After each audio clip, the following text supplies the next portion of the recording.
ये व्यंजना दीदी, जो कि बहुत ही कह दो कि सुलझे हुए एक ऐसे अपने आप में इन्होंने कुछ ऐसी मुकाम हासिल किए हैं अपने खुद के ऊपर ही। तो कहा जाता है कि एक बार महात्मा गांधी के पास कोई जाते हैं तो कहते हैं कि मेरा बेटा गुड़ बहुत खाता है, इसको आप छुड़वाओ। तो उन्होंने कहा कि 4 दिन बाद आना। तो ये क्या हुआ है, इन्होंने कुछ वर्ड भी नहीं कहे, बच्चे को कुछ तो कह देते, लेकिन फिर भी वो कहे 4 दिन बाद आऊंगा। तो वो 4 दिन बाद गए तो उन्होंने कहा कि बेटा गुड़ मत खाना, इसके बिना गुजारा हो सकता है, मीठा खाने से समस्या हो सकती है, तो इसलिए मत खाया करो। तो गांधी जी से पूछा जाता है कि बापू ये क्या सीन हुआ। बोलते कि मैं तो पहले अपने ऊपर एक्सपेरिमेंट करने के लिए 4 दिन का वक्फा लिया था कि मैं छोड़ सकता हूँ कि नहीं। अगर मैं नहीं छोड़ सकता तो ये काम कोई भी नहीं कर सकता, इसलिए मैंने ये छोड़ना पहले सीखा, फिर मैं इस बच्चे को आदेश दे सकता हूँ, उपदेश दे सकता हूँ, नहीं तो मैं इसको बताने का हकदार नहीं हूँ। ऐसे ही है हमारे व्यंजना जी, जिन्होंने अपने ऊपर टोटल टोटल प्रयास किए हैं, मुकाम हासिल किए हैं, उसके रिजल्ट आपके सामने उनके मुंह से सुनेंगे। आज का जो टॉपिक है हमारा वो है बैकएक। आराम से हो जाती है बैकएक। तो एक ऐसी चीज है कि मैं सबसे लाइट वेट कौन उठाते हैं हमारे संत समाज में, महाराज साहब, उनके पास कुछ उनके लकड़ी के पात्र होते हैं या झमर होता है या कुछ भी, लेकिन उठाने के लिए कभी ऑकवर्ड सिचुएशन में उन्होंने थोड़ा दूरी से उठाने की कोशिश की तो बैकएक हो सकती है। तो हैवी वेट वाले तो डेफिनेटली बैकएक के शिकार होने एक ना एक दिन होना, उसके लिए सोचना समझना या कुछ भी। लेकिन प्रिकॉशनरी कई आते हैं जिनको कहते हैं नीम हकीम खतरा जान, कि वो बैक को आपको फिर मलना शुरू कर देते हैं। तो जिधर से वो नर्व चढ़ी हुई है उधर और चढ़ा देते हैं, दुगनी तिगनी प्रॉब्लम हो जाती है, फिर स्टेरॉइड के इंजेक्शन लगते हैं। So therefore we experience this thing in our life.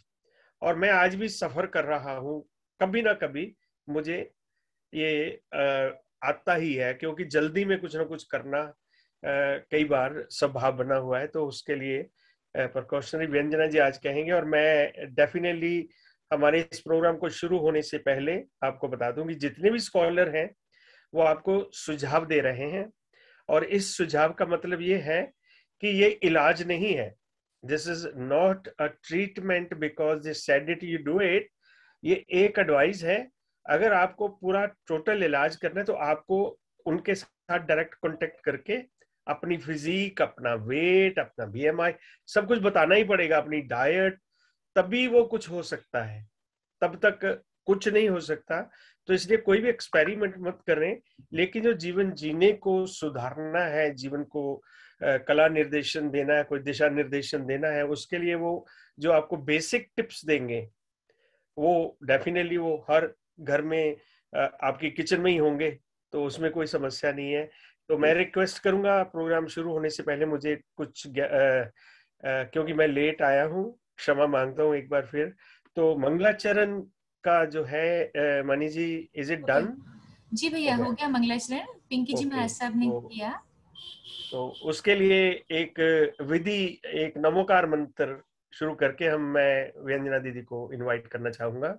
जी हाँ। और क्वेश्चंस, एक मेथड एक ये है क्वेश्चन का कि आप चैट बॉक्स में या डायरेक्ट मनी जी को क्वेश्चन लिख दें, वो आएंगे, हम व्यंजना जी से क्वेश्चन पूछ लेंगे। तो क्योंकि उनका जो टाइम है ना, हमने वो अनमोल टाइम उनकी जो हिदायतें हैं, गोल्डन रूल्स ऑफ लाइफ, उस पर यूज करनी है। तो इसके लिए मैं चाहूंगा कि अगर आपके कोई भी क्वेश्चंस हैं, कुछ भी हुआ है, ये आज सिर्फ बैकएक के लिए है, अपनी पीठ की दर्द और उसके लिए। और सेकेंडली हमारा ये करने का मकसद ये है कि इसमें हम सब कुछ निष्काम भावना से, अपने मन से, तन मन धन से कर रहे हैं। जो भी इसमें हमारी फी है चैनल को लेने की, कुछ भी वो हम अपनी तरफ से कर ही रहे हैं। लेकिन इसमें कोई भी हमें इनकम या कुछ भी आती है, कुछ भी आप देना चाहते हो, आप डॉक्टर मनी मोथा से कांटेक्ट कर सकते हो। वो संत सेवा के लिए वो हमेशा तत्पर रहते हैं और उनको संपर्क करते हैं, उनकी कोई भी चीजें, उनकी जरूरतें। अभी देखिए संतों ने बिहार कर लिया है और कई कई जगह ऐसे आएंगे जहां पर उनके लिए कोई पर्याप्त सामान, कुछ चीजें उन्हें नहीं मिल पाएंगी, कहीं दवाइयों की जरूरत पड़ती है, तो डॉक्टर मनी इस कार्य में पूरी तरह वचनबद्ध हैं। अगर आपको कोई भी इसका सुझाव देना है या कोई भी आपने डोनेशन भेजनी है तो प्लीज डॉक्टर मनी मोथा को आप भेज सकते हैं। और थैंक्स वेरी मच। आज मैं देख रहा हूँ हमारे नंबर्स जो हैं, इट्स अ वंडरफुल रिस्पांस। और मेरे परिवार से मेरे छोटे सिस्टर इंदू जी भी आज हमारे पास आए हुए हैं। Many many thanks from Jammu. देखो कहाँ कहाँ तक इसकी आवाज आ रही है। तो थैंक यू वेरी मच बेटा, बहुत बहुत धन्यवाद। तो महाराज साहब को वंदना करते हैं। और व्यंजना दीदी, आपका हार्दिक स्वागत है। आपको सुना है और आपके कहे पर अमल भी किया है और धीरे धीरे लगता है कि कहते हैं रोम वाजंट बिल्ट ओवरनाइट, तो धीरे धीरे इसका कुछ होगा जो भी है। और सब संतों को नमन करते हुए प्रोग्राम का आगाज करते हैं। Thank you very much doctor Vyanjana दीदी। प्लीज आप टेक ओवर कीजिए। बैक एक, इसका मेरा सवाल सबसे पहला यही है कि backache, is it due to overweight like me? जैसे मेरा वजन ज्यादा है तो ये बैक एक का एक कारण हो सकता है, और इसके बाद आप इसको आगे ले सकते हैं। तो प्लीज स्पॉटलाइट दीदी। Thank you. बहुत बहुत थैंक यू, धन्यवाद किशोर भैया को और सभी को नमन करते हुए मैं फिर से एक बार दोहराना चाहूंगी कि मैं जो कारण बताई कमर दर्द का, कमर दर्द के जो कारण होते हैं कई कारण से होते हैं। उठने बैठने का गलत तरीका, झटके से कोई काम का करना, गर्भ में हमारा जो गर्भ ठहरता है उस समय वो गर्भ में न ठहर करके ट्यूब में गर्भ ठहरने का कारण भी हमारे कमर में दर्द हो सकता है। गर्भाशय में, ओवरीज में हमारे रसौली का होना, कैंसर का होना, सिस्ट का होना, फाइब्राइड का होना भी कमर दर्द की वजह बन सकती है। प्रेगनेंसी के चौथे से पांचवें ये जो मंथ होता है उसमें भी कमर में दर्द होता है। पीरियड के समय भी महिलाओं को दर्द होता है। जिनको लिकोरिया की शिकायत रहती है उनको भी कमर में दर्द होता है। यानी कि ज्यादातर आप देख रहे हैं कि महिलाओं को ही कमर में दर्द ज्यादा होता है। पुरुषों में उन लोगों को कमर में दर्द होता है जो ज्यादा लगातार एक ही पोजीशन में बैठे रहते हैं, ओवरवेट रहता है, या फिर जो सोने का तरीका होता है वो गलत ढंग से सोने का जो तरीका है उसके कारण भी कमर में दर्द होता है। और भी कई वजह होते हैं। झटका से काम करना, वो जैसे मैं बताई हूँ महिलाएं भी करती हैं, पुरुष भी करते हैं, तो ऐसे स्थिति में भी हो जाता है। कभी कभी हम बाइक चलाते हैं, कुछ कोई सामान भारी उठा लेते हैं, अचानक से तो हमारे रीढ़ की हड्डी के नीचे बोन में कुछ खिंचाव आ जाता है, जिसके कारण क्या होता है हमारी जो दो रीढ़ की हड्डी के बीच का जो डिस्क होता है वो स्लिप करके बाहर आता है। उसका नोकीला हड्डी जो है वो कहीं भी टच करता है तो फिर दर्द शुरू हो जाता है। तो वैसी स्थिति में कई तरह के कारण हमारे पीठ में दर्द होता है। तो हर कारण को देखते हुए सबसे महत्वपूर्ण होता है कि ये जो कमर में दर्द हो रहा है कहाँ हो रहा है, किस कारण से हो रहा है, उस कारण को जानकर ही इसका इलाज किया जाता है। जैसे महिलाओं को कुछ लेडीज प्रॉब्लम के कारण दर्द हो रहा है तो उसके कारण हम कमर का इलाज नहीं करेंगे, हम करेंगे उसके लेडीज प्रॉब्लम का इलाज।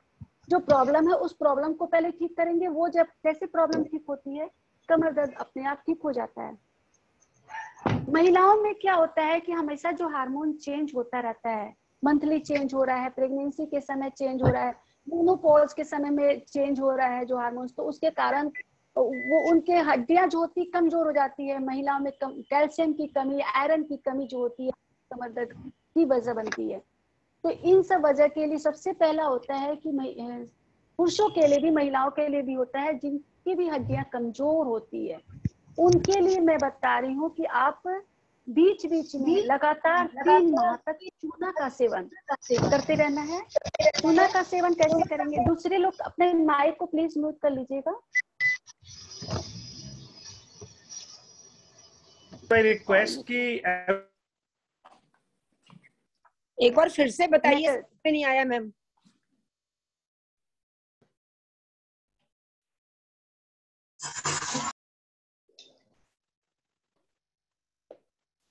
जी। तो ये जो हमारे जो अलग अलग जो कारण होते हैं बैक प्रॉब्लम का, जो अलग अलग कारण होता है, मान लीजिए आपको लिकोरिया के चलते बैक में दर्द हो रहा है, तो उस लिकोरिया का हम इलाज करेंगे। मान लीजिए आपको साइटिका के कारण बैक में प्रॉब्लम हो रहा है, तो साइटिका का ट्रीटमेंट करेंगे। उसका आसन भी अलग होता है, उसका एक्यूप्रेशर भी अलग होता है। अगर मान लीजिए स्लिप डिस्क आपको हो गया है, दो हड्डी, रीढ़ की हड्डी के बीच का जो डिस्क है वो निकल गया है बाहर, तो उसका इलाज होगा, उसका योगासन अलग है। तो हर चीज का यहाँ पे आसन अलग होता है। मान लीजिए आप जो बैठ रहे हैं, नीचे का जो निकल जाता है, तो वो जो बैठने का जो पोजीशन है, उस पोजीशन को बस हम सही कर लेते हैं, तो धीरे धीरे हमारा प्रॉब्लम कम होने लगता है। तो हम आपके स्थिति के अनुसार आपका ट्रीटमेंट करना चाहते हैं, लेकिन उसके लिए आपको जब किसी को कोई प्रॉब्लम है, तो जैसे कि बताया किशोर भैया की पर्सनली बात भी करनी होगी, क्योंकि यहाँ पे तो मैं सारे इलाज को एक साथ बता रही हूँ। तो आप अपना ट्रीटमेंट करने के पहले जरूर मुझसे कांटेक्ट करिएगा। तो अभी मैं बता रही हूँ कि जैसे मान लीजिए जो हमारा सोने का पोजीशन होता है, मान लीजिए आपको कमर में दर्द है और वो कमर का दर्द आपके टेल बोन के कारण हो रहा है, तो वैसी स्थिति में आपका बैठने का जो तरीका होता है, सोने का तरीका होता है, वो कैसा होना चाहिए, वो जानना बहुत जरूरी है। हम लोग वही तरीका नहीं जानते। वास्तव में हमारा जो रीढ़ का हड्डी का बनावट हमारी होती है, आप देखेंगे हड्डी आकर के नीचे कमर के पास भीतर की हो जाती है।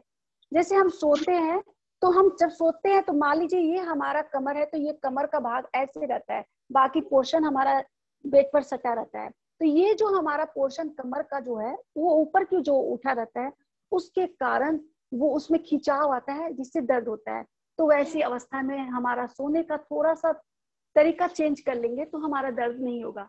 तो मैं स्क्रीन पर चाहूंगी, इंद्रानी दीदी है क्या? इंद्रानी दीदी है क्लास सॉरी में? जी दीदी। हाँ, स्क्रीन पर आइएगा। जी, प्लीज हैंड रेज कर लीजिए, will put you on the screen.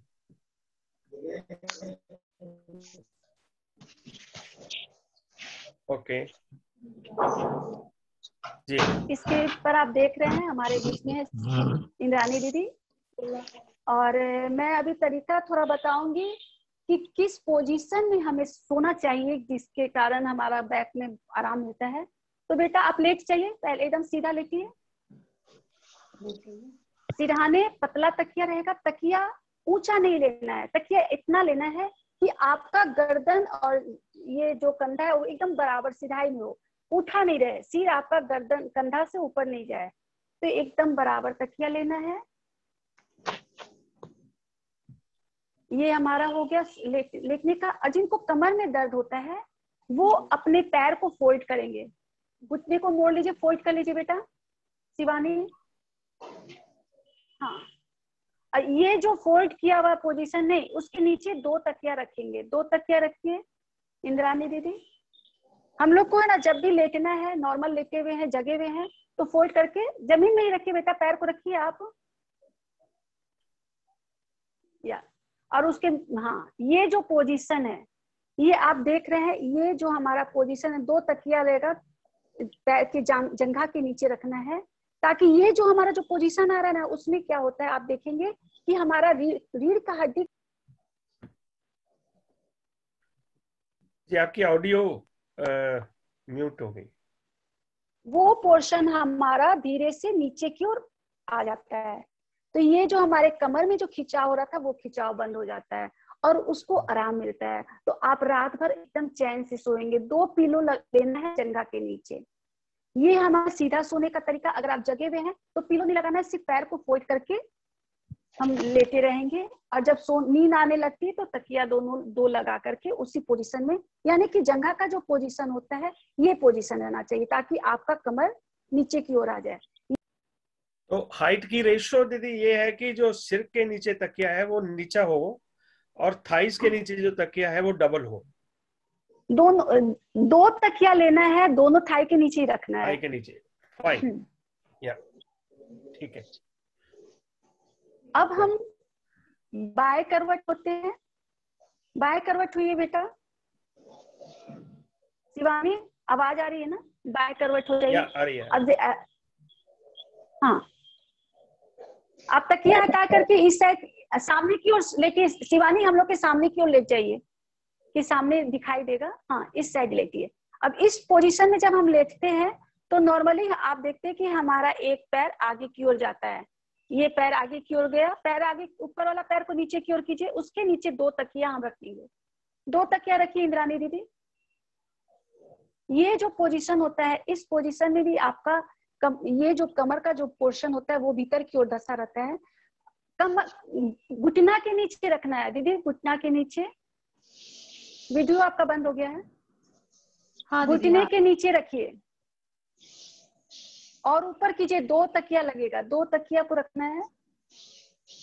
हाँ, ये इस पोजीशन में हम जब लेटते हैं तो हमारा कमर का जो पोजीशन है एकदम स्ट्रेट हो जाता है। नीचे का जो बैक का जो पोर्शन होता है किनारे से वो एकदम सीधा हो जाता है, जिसके कारण हमारे कमर में बहुत आराम मिलता है। तो जिनको भी कमर में दर्द होता है उस साइड सो रहे हैं तो उस साइड भी आप 2 तकिया को अपने घुटने के नीचे लगा करके ही सोएंगे। तो ये जो सोने का जो तरीका, इस महसूस होगा कि आपको बहुत रिलीफ हो रहा है, क्योंकि पूरी रात आप उस पोजीशन में लेट रहे हैं। एक और पोजीशन होता है कि जैसे किसी को आदत होता है पेट के बल लेट करके सोने का, तो पेट के बल अगर लेट करके सो रहे हैं तो वैसे लोगों को कमर का दर्द कभी ठीक नहीं होता है। तो जिनको भी कमर का दर्द होता है कभी भी पेट के बल नहीं लेट के सोएंगे।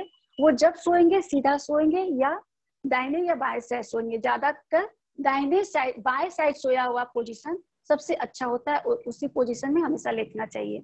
ये हमारा हो गया। जैसे हम मान लीजिए बैठ रहे हैं, शिवानी बैठिएगा बेटा, बैठ जाइएगा।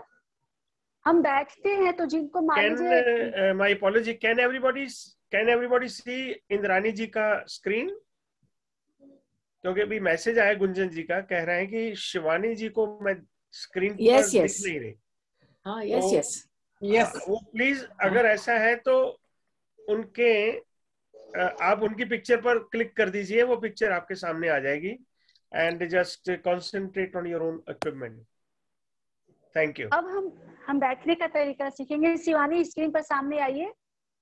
हम बैठने, जिनको मतलब टेल बोन होता है, जिनका ना नीचे का जो बोन होता है, टेल वाला जो बोन होता है, अगर बाहर की ओर निकल गया रहता है, उनके लिए बैठने के लिए स्पेशल एक मार्केट में मिलता है, पिलो मिलता है। उस कुशन को आप खरीद सकते हैं या फिर घर में ही बना सकते हैं। जैसे वो कुशन एकदम पूरा प्लेन रहेगा और जहां आपका बोन का जो पोर्शन होता है वहां पे गोल चांद की तरह कटा रहे।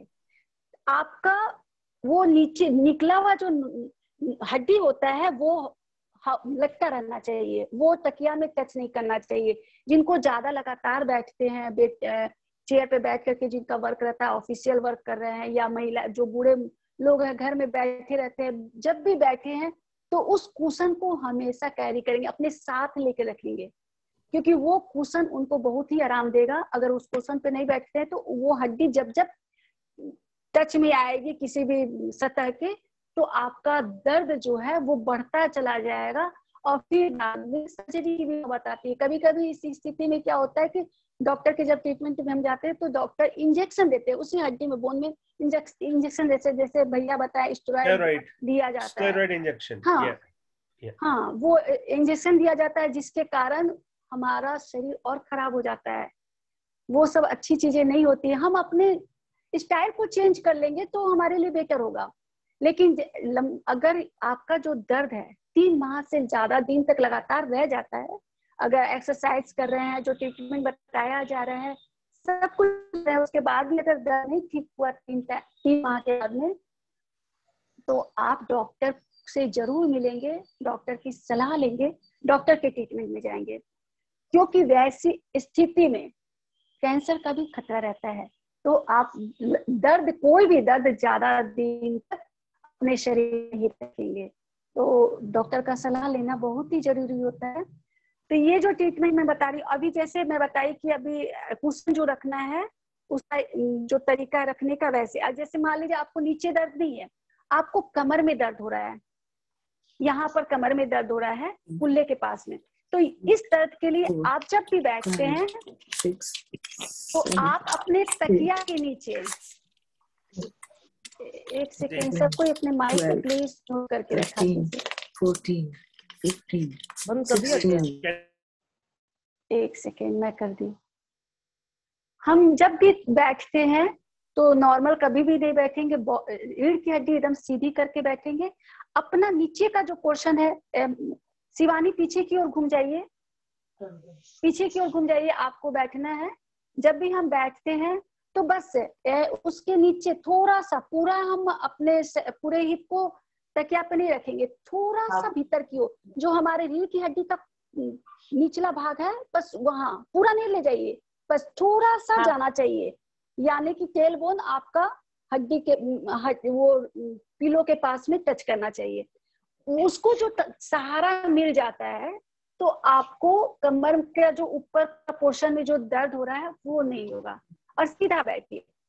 पोजीशन जो हम टेढ़ा करके बैठ जाते हैं या फिर ऐसे करके आराम से चेयर पर बैठते हैं तो वो पोजीशन हमारा सही नहीं होता। ये हमारा बैठने का पोजीशन हुआ। तो जब भी बैठेंगे इसी पोजीशन में बैठेंगे, आपको अच्छा फील होगा। आप कंटिन्यू बहुत देर तक बैठ सकते हैं।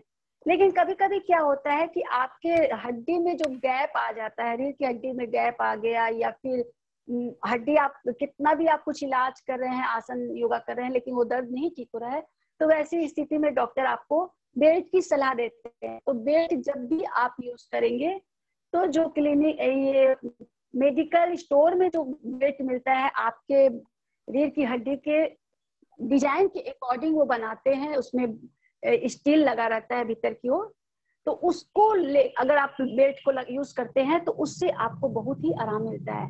ये तो हमारा बेल्ट का ये हो गया, तरीका हो गया बैठने का, सोने का।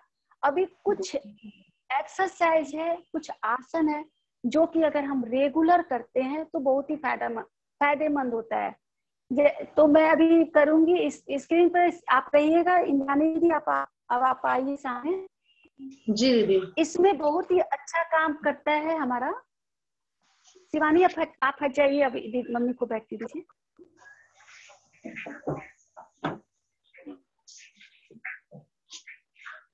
आप देखते हैं कि जब हमको कमर में दर्द होता है तो अगर थोड़ा सा भी, जैसे मैं सोने का तरीका बताई कि पैर को ऊपर कर रहे हैं, तो उससे हमारे कमर में बहुत आराम मिलता है। तो ये जो तरीका है सोने का, इसी तरीके से हम एक तरह से आसन भी करते हैं, जिस आसन का नाम है उष्ट्रासन।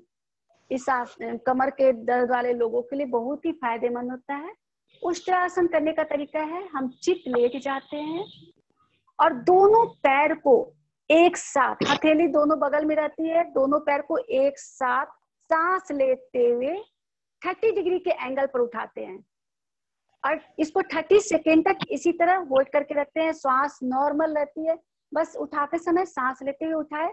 अब हम नॉर्मल सांस ले रहे हैं, छोड़ रहे हैं, धीरे धीरे सांस ले रहे हैं, धीरे धीरे छोड़ रहे हैं। मन में आप काउंटिंग करेंगे 30 सेकेंड तक का, 1 2 3 4, या आपके रूम में जो घड़ी होती है उसकी आवाज, जो टिक टिक की आवाज होती है, उसको काउंट करेंगे। 30 सेकेंड होने के बाद फिर सांस को छोड़ते हुए आप पैर को नीचे कर देंगे। ये जो पोजीशन आप 30 सेकेंड तक इस पोजीशन में रहे, उस समय क्या हो रहा है कि सारा आपका खिंचाव जो है कमर के पास आ रहा है। यानी कि कमर में आपकी रीढ़ की हड्डी में कोई गैप है या दर्द हो रहा है, नसें इधर उधर जो छटक गई है, झटका से कोई काम करने के कारण आपको जो दर्द हुआ है, या लगातार आप जो झुक करके आगे की ओर झुक करके कोई काम किए हैं तो जो दर्द हो रहा है, उसमें आपको बहुत रिलीफ मिलता है। पूरा नस, हमारे कमर की जो नसें हैं उसमें खिंचाव होता है। ये आसन फायदेमंद होता है कमर दर्द के लिए। इसको 30 सेकेंड तक एक ही पोजीशन में रखना है और 4 बार करना है। ये हमारा उष्ट्रासन हो गया। फिर इसका एक पूरक आसन होता है जिसको कहते हैं शलभासन। शलभासन में तकिया लगाना है कि नहीं? तकिया लगाएं या नहीं? नहीं, इसमें तकिया नहीं लगाना है। हम तकिया लगाएंगे तो हमारे कमर पर प्रेशर नहीं आएगा। इंद्रानी दीदी अपना कैमरा खोल के रखिएगा। हमारे कमर पे प्रेशर नहीं आएगा, हमको कमर पे प्रेशर देना है ना। तो वो जब हम ऐसे पैर को उठाते हैं तो पूरा खिंचाव आप करके खुद देखेंगे, आपको महसूस होगा। तो मैं ना ग्रुप में या मनी जी को दे दूंगी, इसके वीडियो मेरे YouTube चैनल पर है, आप सर्च कर सकते हैं AM yoga for liberation Ushtrasana, वहां पे आपको देखने को मिल जाएगा। उसको देख करके आप सीख सकते हैं। ये दूसरा हमारा होता है, इसका पूरक आसन है शलभासन। बैक प्रॉब्लम में मुझको जब शुरू में बैक प्रॉब्लम होता था, बहुत सारी ट्रीटमेंट कराई, बहुत दिन तक बेल्ट लगाई, कोई फायदा नहीं हुआ। जब आसन की हूँ तब जाकर के मेरा वो दर्द खत्म हुआ। और ये दोनों मैं साथ में करती थी। तो इसमें क्या करना है, पेट के बल हम लेट जाते हैं सीधा, अपने हाथों को अपने जंघा के नीचे, थाई के नीचे ले जाते हैं, मुट्ठी बांध करके दोनों हाथ को थाई के नीचे ले गए। अब हम सांस को लेते हुए ऊपर की ओर दोनों पैर को उठाते हैं, घुटना मुड़ना नहीं चाहिए। सांस लेते हुए दोनों पैर उठाए 30 डिग्री तक। ज्यादा ऊपर क्यों उठा लेंगे तो कमर पर खिंचाव नहीं आएगा। इसको 30 डिग्री के एंगल तक ही उठाना है और 30 सेकेंड तक उठाना है। इसमें भी हमारे कमर में खिंचाव आ रहा है, घुटना मुड़ना नहीं चाहिए, इस पे पूरा ध्यान देना है। जिनको हाइपरटेंशन की बीमारी होती है, हार्ट का जिनको प्रॉब्लम होता है, और जो ब्लड प्रेशर के पेशेंट होते हैं, हाई ब्लड प्रेशर के, इस आसन को नहीं करेंगे, वो सिर्फ उष्ट्रासन करेंगे। इसको भी करने का समय जो होता है 30 सेकेंड, और इसको भी 4 बार ही करते हैं। ये दोनों आसन हमारे कमर के लिए बहुत अच्छा होता है। अभी हम कर रहे हैं शलभासन। ये वास्तव में कमर में फायदा कर रहा है, साथ ही साथ महिलाओं के लिए, क्योंकि जो वजह होती है कमर दर्द की, महिलाओं को लिकोरिया का प्रॉब्लम, मोनोपॉज के समय जो परेशानियां होती है, पीरियड के समय जो परेशानियां होती है, या फिर किसी तरह का कोई सिस्ट शरीर में बन रहा है, तो वो जो परेशानियां होती है, उन सब परेशानी यानी कि ले देकर कि पूरा जो हमारा महिलाओं का जो प्रॉब्लम होता है, लेडीज प्रॉब्लम, उसमें ये आसन रामबाण का काम करता है, बहुत ही फायदा करता है। बस अवॉइड करना है हार्ट पेशेंट, ब्लड प्रेशर के पेशेंट और हाइपरटेंशन के जो पेशेंट होते हैं, उनको अवॉइड करना है। तो ये हमारा दूसरा आसन था। एक तीसरा आसन होता है जो हम बैठ कर करके करते हैं। इंद्रादी दीदी सामने नहीं, स्क्रीन पर दिखाई दे रही है, स्क्रीन पर सामने ही रही है। हाँ, तीसरा आसन होता है गौमुख आसन। वास्तव में हमारे बॉडी में जो भी पेन हो रहा है, या हमारी नसों में जो प्रॉब्लम हो रही है, किसी तरह का जो खिंचाव हो रहा है, कहीं भी, वो घुटना में भी हो सकता है, कंधे में भी हो सकता है, कमर में भी दर्द होता है, पूरे हमारे शरीर में नस में कहीं भी कोई प्रॉब्लम हो रही है, तो उसकी वजह जो होती है, मेन वजह होती है हमारा मूलाधार चक्र।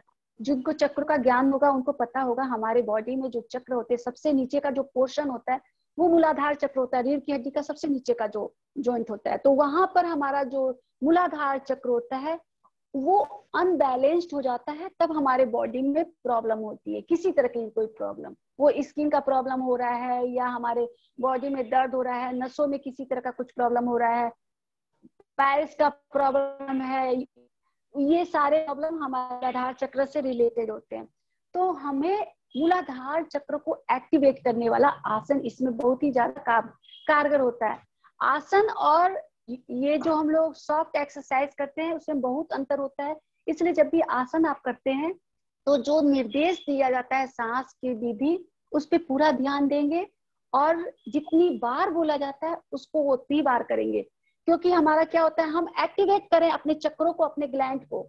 अगर हम बोला गया 8 बार करने के लिए 8 बार नहीं करके कम समय है 7 बार ही करके उठ जाते हैं, तो क्या होता है, वो चक्र अभी बैलेंस में आने वाला था ही, तब तक आप उसको रोक करके दूसरा आसन शुरू कर दिए, तो वो पूर्ण रूप से पूरा उसको जो मिलना चाहिए था बेनिफिट, वो आपको नहीं मिल पाएगा। तो अभी हम लोग सीखेंगे गौमुख आसन। हमारे मूलाधार चक्र को एक्टिवेट करने का बहुत अच्छा आसन है गौमुख आसन। स्क्रीन पर इंद्रानी दीदी आइए। मुझे इंद्रानी दीदी नहीं दिख रही है।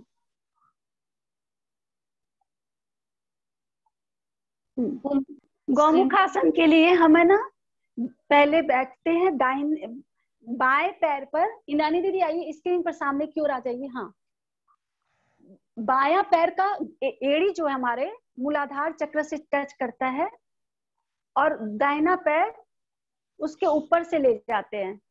हाँ, और उसको दोनों पैर हमारा ये पोजीशन इंद्रानी दीदी भी कर रही है, उन्हीं को देखिए, एक ही जन को देखिए। हाँ, ये जो पोजीशन इंद्रानी दीदी स्क्रीन पे कर रही हैं, ये जो हमारा, ये दोनों हमारा घुटना एकदम सिधाई में रहना चाहिए। वो दिखा भी रही है पैर का सिधाई, घुटने का सिधाई। अब हम क्या करते हैं, जो पैर हमारा ऊपर की ओर है, जो पैर ऊपर की ओर, उस साइड के हाथ को नीचे से ऊपर की ओर ले जाते हैं, और पीछे में इस चैन की तरह एक दूसरे हाथ को पकड़ते हैं। ये जो पोजीशन होता है 30 सेकेंड तक हम इसी पोजीशन में रहते हैं, एकदम स्ट्रेट रहेंगे, सिर सामने की ओर रहता है, कमर से हम टेढ़ा नहीं होंगे, पोजीशन एकदम सीधा रहने से ये हमारे लिए बहुत ही फायदेमंद आसन होता है, गौमुख आसन। इससे हमारा मूलाधार चक्र एक्टिवेट होता है, इस साथ ही साथ स्वादिष्टान चक्र भी एक्टिवेट होता है।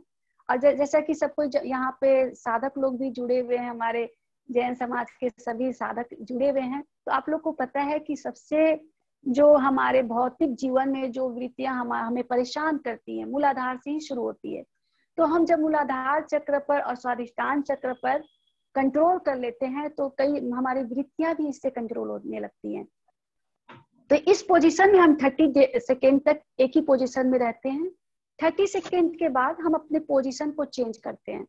पोजीशन को चेंज करेंगे। अब हम क्या करेंगे, दाहिना पैर भीतर की ओर ले गए,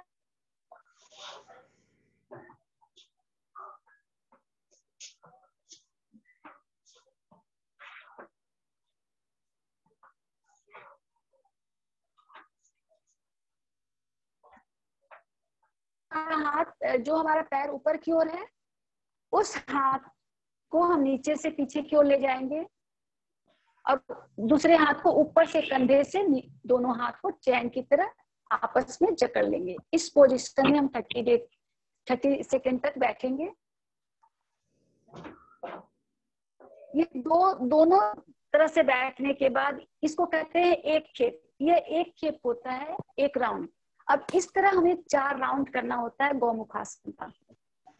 ये सिर्फ हमारे मैम अगर पीछे से हाथ से हाथ नहीं मिले तब ठीक है, हाथ से हाथ नहीं मिल रहा पीछे, हाँ कोई बात नहीं है, धीरे धीरे मिलेगा। हमारा जितना हम खींच सकते हैं अपने आप को, कोशिश करिए वहां तक ले जाने के लिए। मान लीजिए इतना दूर का गैप है, कोई बात नहीं, आपके हाथों में पैरों में खिंचाव हो रहा है ना, नसों में तो पूरा तनाव हो रहा है, तो उसमें आपको धीरे धीरे फायदा करने लगेगा। जैसे जैसे नसें सीधी होने लगेगी, सही होने लगेगी, आपका हाथ एक दूसरे से फिर बैंड होने लगेगा। ये आसन बहुत ही ज्यादा फायदेमंद होता है। स्टूडेंट के लिए भी ये आसन बहुत ही फायदेमंद होता है। जो हमारे बच्चे होते हैं, स्कूल के बच्चे गार्जियन का कहना नहीं मानते हैं, अगर उनको आप ये आसन करवाएंगे तो वो आपके कंट्रोल में हो जाएंगे। जो बच्चे एकदम विचलित रहते हैं, अपनी मनमानी करते हैं, नहीं मैं यही करूंगा, तुम्हारी बात नहीं मानूंगा, ऐसे जो बच्चे होते हैं उनके लिए आसन बहुत अच्छा होता है। तो उनको भी आप सजेस्ट कीजिए कि ये आसन करें। ये भी आसन आपको वही चैनल पर, यूट्यूब चैनल पर मिल जाएगा, तो आप देख करके पहले सीखना शुरू कीजिए। और ऐसे भी हम लोग का जो क्लास शुरू होगा उसमें भी आप उसको सीख सकते हैं।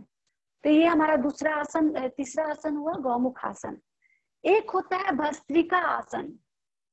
भस्त्रिका आसन के लिए हम लेट जाते हैं, ये चौथा आसन है। आसन हम लोग अभी जो लेटने वाला है, जैसे मैं तकिया का जो पोजीशन बताई थी, सोने का जो पोजीशन बताई थी, जब सीधा सोते हैं तो पैर को मोड़ लेते हैं। घुट्टा को मोड़ लीजिए इंद्रानी दीदी, घुट्टा को मोड़ करके बैठिए, हाँ ले जाइए। ये जो पोजीशन होता है जब भी लेटना है, तो इस पोजीशन में अगर लेटते हैं तो हमारे कमर पर अच्छा प्रभाव पड़ता है, कमर पर खिंचाव नहीं होता है, जिसके कारण दर्द धीरे धीरे आराम मिलता है। तो ये जो पोजीशन है, इसी पोजीशन में हम थोड़ा सा एक आसन करते हैं जिसको कहते हैं भस्त्रिका आसन। इसमें क्या करेंगे, पहले हम दाहिने पैर को, दोनों पैर को फैला लीजिए। दाहिना पैर को पहले सांस को छोड़ते हुए घुटने को सीने से सटाएंगे। सांस को छोड़ते हुए घुटना को सीने से सटा लिए। आप देख रहे हैं स्क्रीन पर इंद्रानी दीदी कर रही है। 8 सेकेंड तक हम उसी पोजीशन में सांस को रोक करके रखेंगे, यानी कि शून्य कुंभक अवस्था में पेट से पूरा वायु को आप बाहर निकाल चुके हैं। सांस छोड़ते हुए आप पेट को दबाए, घुटना सीना से सटा हुआ है। 8 सेकेंड इसी पोजीशन में रखकर धीरे धीरे सांस लेते हुए पैर को फैला लेंगे। अब हम दूसरे पैर को करेंगे।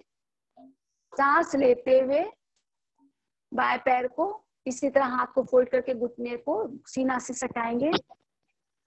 8 सेकेंड तक सांस को रोक करके शून्य कुंभक अवस्था में रहते हैं, यानी कि खाली पेट रहता है बिना वायु के। 8 सेकेंड सांस को रोके हुए हैं, फिर श्वास छोड़ते धीरे धीरे हम पैर को फैला अब हम दोनों पैर को एक साथ अपने दोनों हाथ को फोल्ड करके सांस को छोड़ते हुए पेट पर दबाते हैं।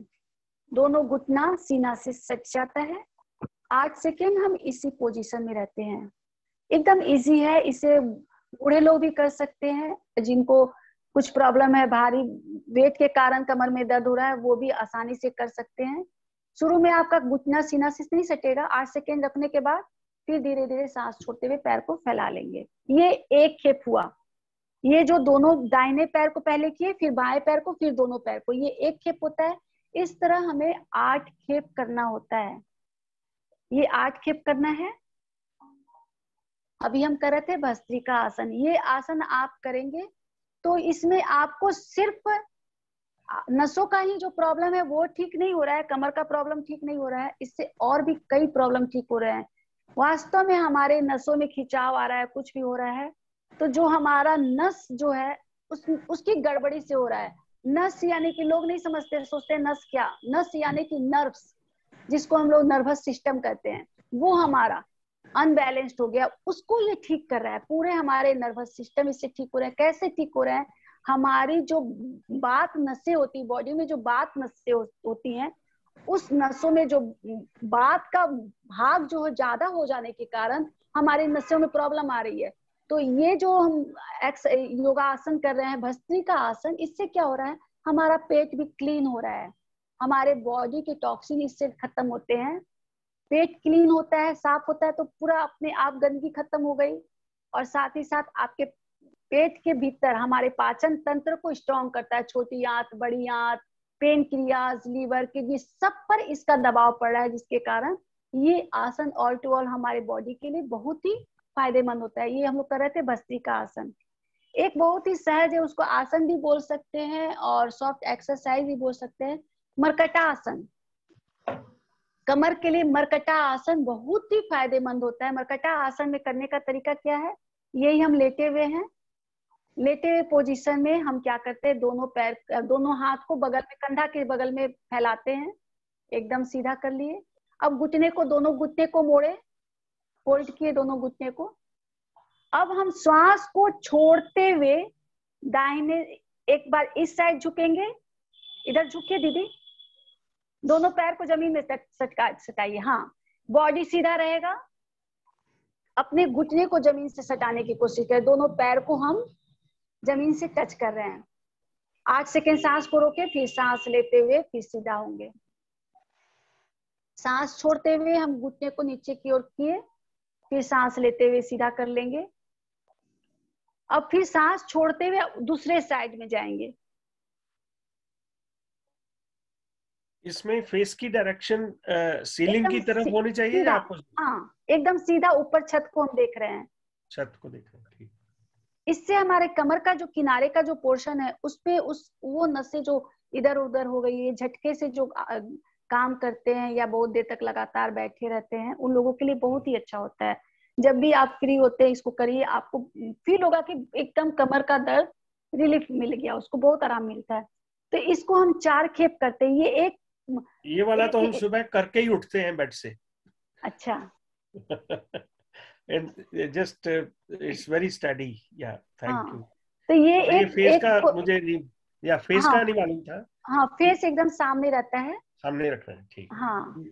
अब ये एक पोजीशन हो गया, इसको हम 4 बार कर लिए। अब हम इसी आसन को हम दूसरे स्टाइल से करेंगे। पैर को फैला लीजिए, दोनों पैर फैला लीजिए। अब हम क्या करते हैं, दाहिना पैर, उस साइड का जो पैर है उसको बाएं हाथ से टच करने की कोशिश कीजिए, बाएं हाथ से। हाँ, अब बैठने का पोजीशन कुछ लोगों से नहीं टच होगा, लेकिन जैसे जैसे आपके कमर का दर्द ठीक होने लगता है तो धीरे धीरे ठीक होने लगेगा, आपका टच होने लगेगा। शुरू में आपका कमर की सीधाई तक ही आएगा पैर, धीरे धीरे उस पैर को उधर टच करना है। वैसे सांस छोड़ते हुए घूमे, 8 सेकेंड रुक के फिर सांस छोड़ लेते हुए सीधा हो गया। अब दूसरे पैर को उस साइड के हाथ को टच करना है, सांस छोड़ते हुए सिर एकदम सामने सीधाई में। आप देख रहे हैं स्क्रीन पर कि कमर में कैसे वो मुड़ रहा है, वो जो फोल्ड हो रहा है किनारे की ओर जा रहा है, उसमें हमारी जो नसें इधर उधर है वो दम पूरा एकदम बराबर होने लगती है, सही पोजीशन में आ जाती है। इसको क्या बोलते हैं? कौन सा मरकटा आसन? आसन, मरकटा आसन। दोनों को? हाँ, ये उसका फर्स्ट स्टेप था, ये सेकेंड स्टेप हो गया। 4 बार वो कर लिए, 4 बार इस आसन को कर लिए। तो ये हमारा मरकटा आसन आप लोग देख रहे हैं। इससे बहुत रिलीफ होता है। जब भी कोई भी आसन करते हैं, आसन करने के बाद में झूलासन बहुत ही फायदेमंद होता है कमर के लिए, जो कि नॉर्मल भी सारे आसन, जो भी हम आसन करते हैं तो आसन करने के बाद झूलासन जरूर करना चाहिए। झूलासन करके दिखा दीजिएगा इंद्रानी दीदी। हम अपने दोनों हाथ को बैंड करके घुटने के पास ले जाते हैं और पकड़ के लेटते हैं, जैसे हम लोग बचपन में खेलते थे। कुछ लोग इसको हमारे गांव के भाषा में गुगु मनैया बोलते हैं। बच्चे इसको खेला करते हैं। तो ये वास्तव में हमारा क्या कर रहा है, हमारी रीढ़ की हड्डी जो है उसका मसाज कर रहा है।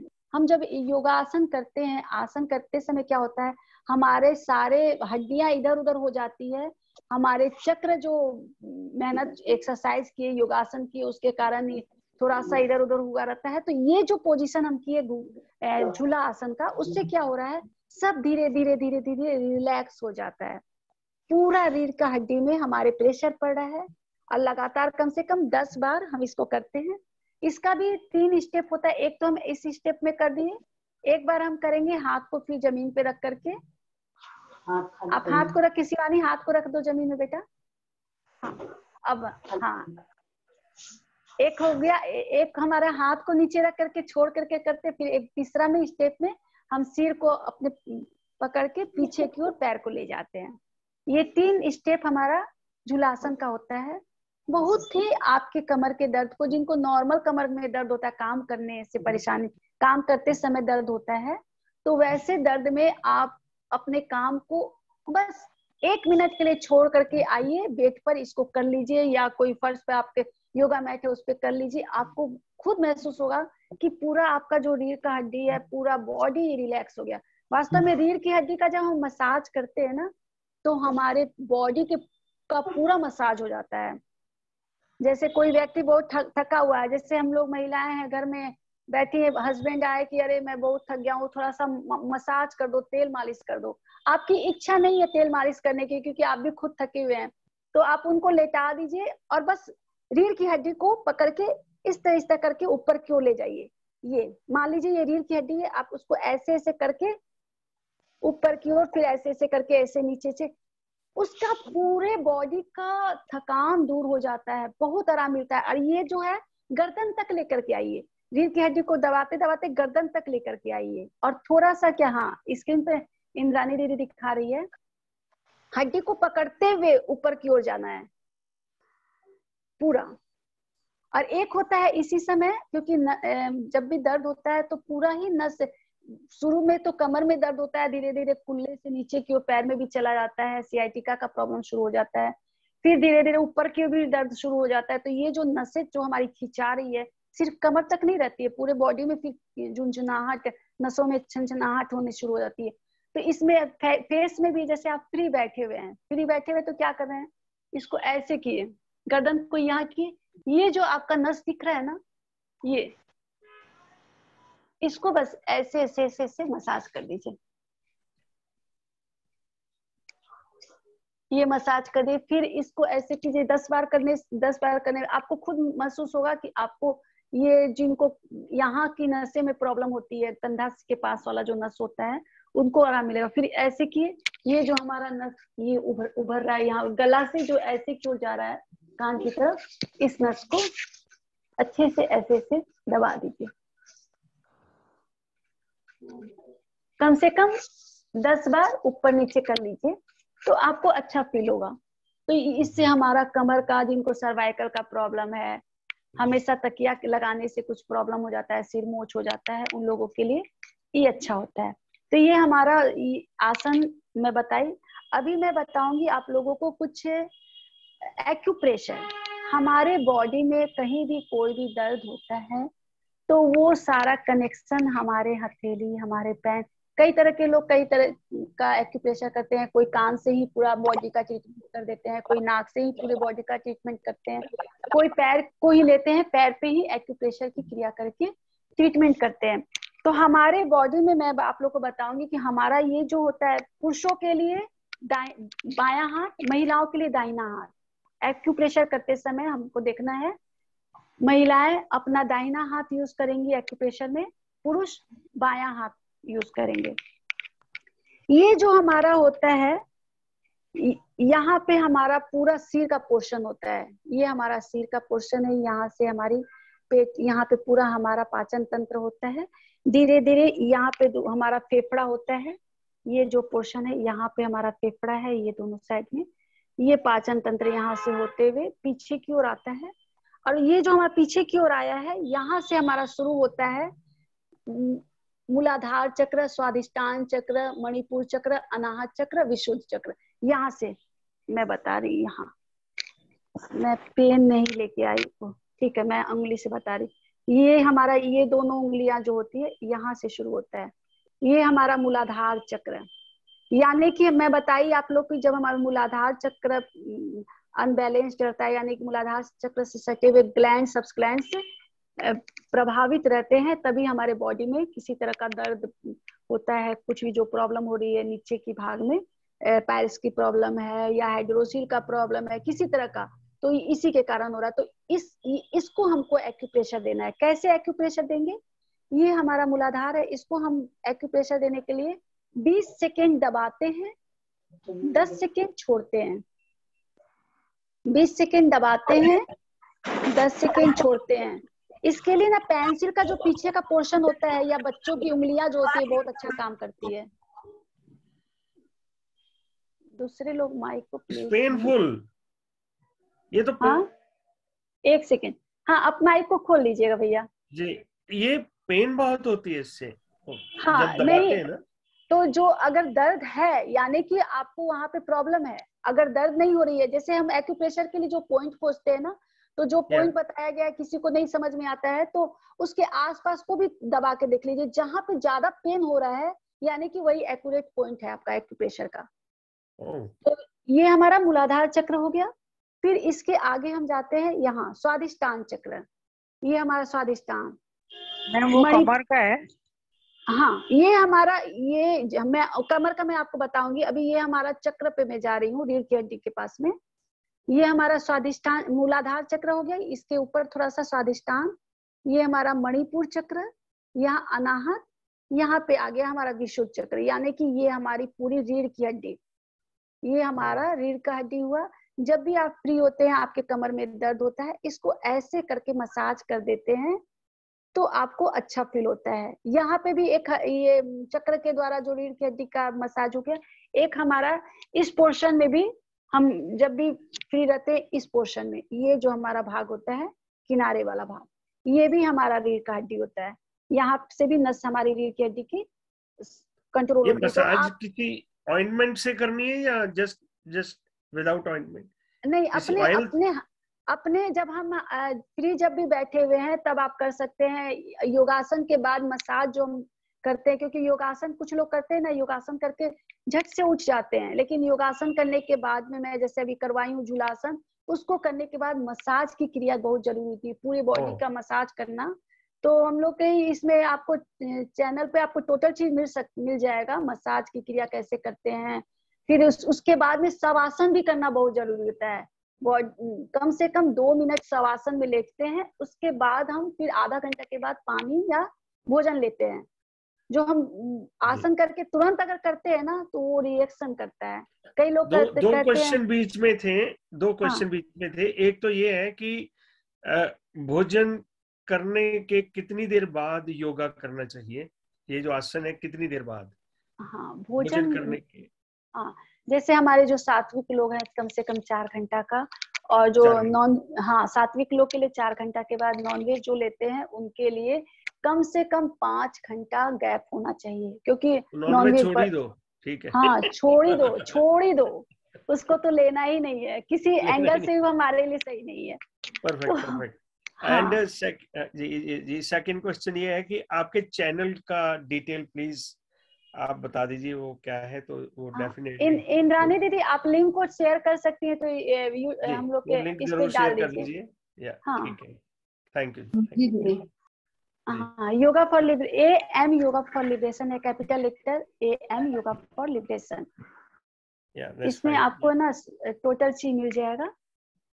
जी तो ये हमारा एक्यूप्रेशर का हो गया। एक होता है सुजोक एक्यूप्रेशर, इसमें बहुत ज्यादा काम करता है। सुजोक एक्यूप्रेशर में क्या है, जैसे हम लोग ना सुबह में नहा धोआ करके फ्रेश हो जाते हैं, फ्रेश होने के बाद आप उसी समय, इसमें खाना का कोई दिक्कत नहीं है, आप खा के भी कर सकते हैं। लेकिन ये जो एक्यूप्रेशर बताई हूँ, नॉर्मल उंगली से जो 20 सेकेंड के लिए दबाने वाला जो बताई, उसमें आपको इसको करने के आधा घंटा के बाद खाना खाना है, तुरंत खाना नहीं खाना। जैसे हम आसन करते हैं, करने के आधा घंटा के बाद खाना लेते हैं या पानी लेते हैं, वैसे एक्यूप्रेशर के बाद भी हम आधे घंटे के बाद ही खाना खाएंगे या पानी पिएंगे। एक्यूप्रेशर बहुत ही अच्छी भूमिका इसमें निभाता है नसों के प्रॉब्लम में, कमर के दर्द के प्रॉब्लम में। तो अभी मैं बताऊंगी सुजोक एक्यूप्रेशर। सुजोक एक्यूप्रेशर करने के लिए आपको मार्केट से आपको मिल जाएगा, मेडिकल स्टोर में मिलेगा पेपर टेप। पेपर टेप होता है, कागज का जो टेप होता है, उसको लेना है। और मेथी का दाना, मेथी का दाना बहुत अच्छा काम करता है। अब पेपर टेप के ऊपर आप मेथी का दाना को डाल देंगे, और जैसा कि मैं यहाँ पे बताई आपको, ये हमारा मूलाधार चक्र है। अब यहाँ से आप पेपर टेप को यहाँ से यहाँ तक रात भर सटा करके छोड़ दीजिए, और सुबह में नहा धोआ के जब फ्रेश हो गया, आपका पानी का काम नहीं है हाथ का, तो यहाँ पे उसको लगा करके छोड़ दीजिए। वो जो हमारा मेथी का दाना जो आपके बॉडी से जो टच कर रहा है, उससे वहां जो प्रेशर मिल रहा है, उससे आपके रीढ़ की हड्डी में, नसों की प्रॉब्लम में, बाकी हमारा रीढ़ का हड्डी जो होता है, पूरे बॉडी का जो होता है एकदम मेन ढांचा है, वही सारी चीज को कंट्रोल करता है। तो उस पे जब हम एक्यूप्रेशर, ये सुजोक एक्यूप्रेशर कर रहे हैं रात भर या दिन में भी, तो उससे पूरे बॉडी का जो अनबैलेंस्ड कहीं से भी कुछ हो रहा है, वो सारी नसों को वो ठीक कर रहा है। तो ये बहुत ही अच्छा काम करता है। इसको दिन में एक बार कर लीजिए, रात को सोते समय ये जो टेप लगा रहे हैं उसको फेंकना नहीं है। जैसे आप सुबह में लगा लिए, फिर जब आपका हाथ भीगना है, फिर काम करने के लिए जाना है, तो ऐसी स्थिति में उसको निकाल करके आप किसी बेड के किनारे या कहीं भी उसको सटा सकते हैं। उसको फेंकना नहीं है। वो मेथी खराब नहीं हुआ है और न ही टेप खराब हुआ है, उसको दोबारा भी आप यूज कर सकते हैं। जब तक वो उसका लस्सा नहीं खत्म होता है, तब तक आप उसको यूज करते मैम एक बार रहिए। दिखा दो किधर एक लगाना है और क्वेश्चन है। कितने दाने लगाना है। वो जो मैं पेपर टेप बता रही हूँ, जैसे मान लीजिए ये पेपर टेप जो होता है इतना ही पतला होता है, इतना पतला लंबा होता है। जैसे हम लोग का सेलो टेप होता है ना, वैसे ही ये भी टेप होता अभी है। पेपर डेमोन्स्ट्रेट टेप कर देते हैं, 1 मिनट में डेमोन्स्ट्रेट पेपर टेप दिखा देते हैं आपको। एक क्वेश्चन ये है, अभी एक क्वेश्चन अभी आया है, कुमी शाह जी कह रहे हैं कि जब भी वो बेंड होते हैं या कोई चीज उठाते हैं, तो उनके राइट हैंड हिप के ऊपर, हिप में पेन होती है। तो इज देयर एनीथिंग सजेशन उनके, मतलब कंसल्टेशन तो हो सकती है। आपको साइटिका का प्रॉब्लम है क्या? साइटिका है? कुमी जी, अगर आप बीच बीच में हो जाता है। अभी अभी डॉक्टर ने बताया कि the arthritis is coming in my हिप्स। हाँ, यही मेन कारण है। तो इसमें है ना, एक आप नाम लिख लीजिएगा, पदहस्त आसन और कर्मासन, 2 आसन बहुत जादू की तरह काम करता है। तो इसकी डेमो अगर इंद्रानी जी से आप करवा दो प्लीज, अगर हाँ मैं करवा देती हूँ, और वो हमारे चैनल पे भी मिल जाएगा, आप सब कुछ सर्च कर। आज हम उनको थकाएंगे थोड़ा सा, इंद्रानी जी प्लीज। इंद्रानी दीदी हम लोग शी इज वेरी, इंद्रानी जी बहुत ज्यादा फ्लेक्सिबल है और बहुत ही बढ़िया करके दोनों जने बता रही हैं। जी जी। तो अभी हम लोग पहले ना करेंगे कर्मासन। कर्मासन के लिए हम पीछे की ओर से कर दीजिए इंद्रानी दीदी, पीछे की ओर का मुट्ठी दिखाइए, मुट्ठी को, दोनों हाथ को मुट्ठी बांधना है पीछे की ओर। हाँ, खड़े हो जाइए इंद्रानी दीदी, आप करके दिखा दीजिएगा। हाँ, एकदम थोड़ा सा नजदीक आ जाइए, आप बहुत दूर दिखाई दे रही हैं। हाँ बस, अब हम दोनों हाथ की मुट्ठी को बांधते हैं, सांस छोड़ते हुए हम पहले दाहिने साइड झुकते हैं, दोनों मुट्ठी बांध करके दाहिने साइड झुकिए। हाँ, अब बायां हाथ को दाहिने झुक रहे हैं तो हाथ हमारा बाएं साइड में जा रहा है। जितना आप खींच सकते हैं, किसी का एकदम ऊपर तक आ जाएगा, किसी का थोड़ा सा ही नीचे जाएगा, कोई दिक्कत नहीं है, खिंचाव आपका हो रहा है। तो हम बाएं साइड सांस छोड़ते हुए झुके, 8 सेकेंड उसी पोजीशन में रहे। कमर से झुकना है, ध्यान देना है कि हम आगे की ओर टेढ़ा नहीं होंगे, कमर से झुकेंगे। फिर सांस लेते हुए सीधा होते हैं। फिर दोनों हाथ का मुट्ठी बांध लीजिए, इंद्रानी दीदी, दोनों हाथ की मुट्ठी बांध लीजिए, एक दूसरे में बांध लीजिए इंद्रानी दीदी, दोनों हाथ, यस, दोनों हाथ को हम मुट्ठी को ऐसे बांधते हैं। ये हमारा पोजीशन हाथ का। अब हम सांस को छोड़ते हुए बाएं साइड झुकते हैं और हाथ को दाहिने साइड से तानते हैं। हमारा केहूनी भी मुड़ना नहीं चाहिए, घुटना भी मुड़ना नहीं चाहिए। और इसी पोजीशन में हम 8 सेकेंड सांस को रोक करके रखते हैं। इसका नाम है कर्मासन। हम कर्मासन कर रहे हैं, नाम ही है कर्म के लिए आपको तैयार करना, किसी काम के लिए आपको रेडी करेगा ये। अब हम सांस छोड़ते हुए आगे की ओर झुकते हैं। आगे की ओर आ जाइए इंद्रानी दीदी, हाँ, सांस छोड़ते हुए आगे की ओर, हाँ साइड से हो जाइए। सांस छोड़ते हुए हम आगे की ओर झुकते हैं, हाथ हमारा ऊपर की ओर चला जाता है। आप स्क्रीन पर देख रहे हैं। 8 सेकेंड हम इसी पोजीशन में रहते हैं।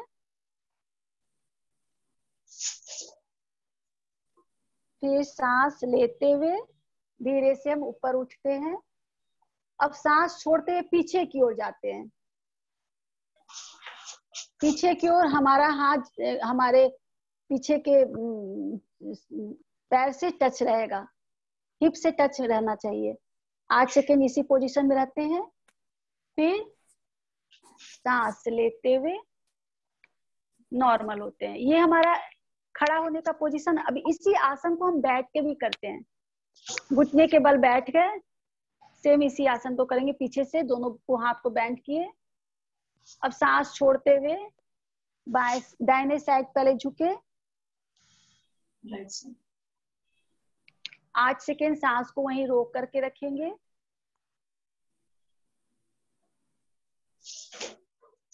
फिर सांस लेते हुए सीधा हुए।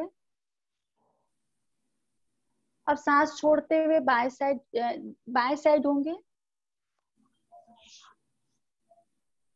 सेम जो हम खड़े होकर किए उसको बैठ के करेंगे। 8 सेकेंड सांस को रोक कर रखेंगे, फिर सांस लेते हुए सीधा हो जाते हैं। अब सांस छोड़ते हुए आगे की ओर झुकेंगे। जिनको हाई ब्लड प्रेशर की बीमारी है और जिनको हाइपरटेंशन की बीमारी है, आगे की ओर झुकने वाला आसन ज्यादा नहीं झुकेंगे। पूरा ब्लड का बहाव सिर में आने के कारण ब्लड का बहाव तेज हो जाता है और उनको नुकसान हो सकता है, इसलिए नहीं करेंगे। फिर अब हम पीछे की ओर सांस लेते हुए जाएंगे और जितना पीछे की ओर हम झुक सकते हैं कोशिश करना है अपने हाथों से अपने पैर को टच कर लेने का, जमीन को टच करने का। शिवानी पीछे आ जाइए, आपको हाँ मम्मी का हाथ नहीं दिख रहा था। 8 सेकेंड उसी पोजीशन में हम रहेंगे। आप देख रहे हैं कि इंद्रानी दीदी अपना हाथ जमीन को टच की हुई है। 8 सेकेंड उसी पोजीशन में रहते हैं।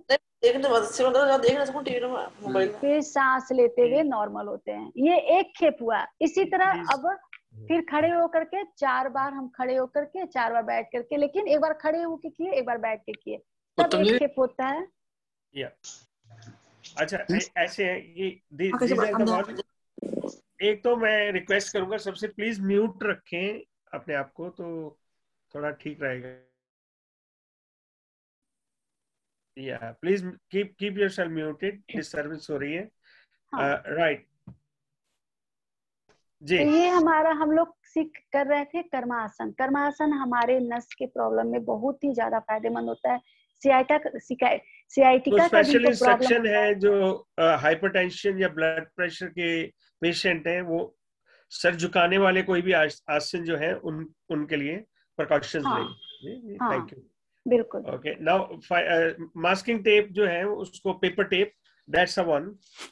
ये पेपर टेप होती है।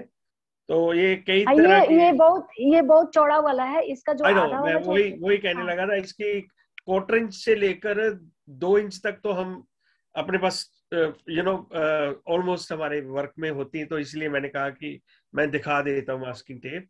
तो इसको आप 1/2 इंच टेप इज इनफ, क्योंकि मेथी का दाना बहुत छोटा होता है, तो उसके लिए दैट इज इनफ। और सौरभ जी का सवाल है व्यंजना दीदी की, little pain in middle of hips, some time cramps in lower back, उनको। हाँ, ये जो जैसे जो लोग लगातार जो बैठते हैं, बहुत ज्यादा जो बैठते हैं बैठकी का, तो जैसे मैं जो कुशन बोली यूज करने के लिए, उनके लिए बहुत अच्छा होता है। उनके लिए कुशन को हमेशा अपने साथ रखना है। स्पेशल कुशन मार्केट में मिलता है, उसको आप लीजिए, या अपने घर में भी उसको बनवा सकते हैं। तो जैसे कुशन कोई होता है मैं आपको कैसे बताऊं, वी शेप, जो वी शेप होता है। हाँ, ये स्क्रीन पे मैं देख रही हूँ, मैं लेके आऊं? हाँ, ये मैं दिख रहा है अभी मुझको, स्क्रीन पे कोई दिखा रहे हैं। ये रेणुका जी, नहीं, रेणुका जी, हाँ, रेणुका जी दिखा रहे हैं। हाँ जी, ये मधु जी इंडिया का होगा ये। ये कुशन ये मैंने अमेज़न से मंगाया था। Amazon से, ये okay. डोनट कुशन भी कहलाता है, और ये वही टेल बोन का पेन रिलीज करने के लिए। तो ये आगे हिस्सा रहता है, यहाँ पे टेल बोन रेस्ट करती है। हाँ, वो टच नहीं करेगा जमीन, वो टिकी हुई नहीं होती है कुशन पे, तो इसके वजह से पेन कम होता है। और ये बहुत सॉफ्ट है कुशन। राइट। तो इसका नाम क्या बताइए आप, जो नाम बताइए आप, नाम नोट कर लेंगे।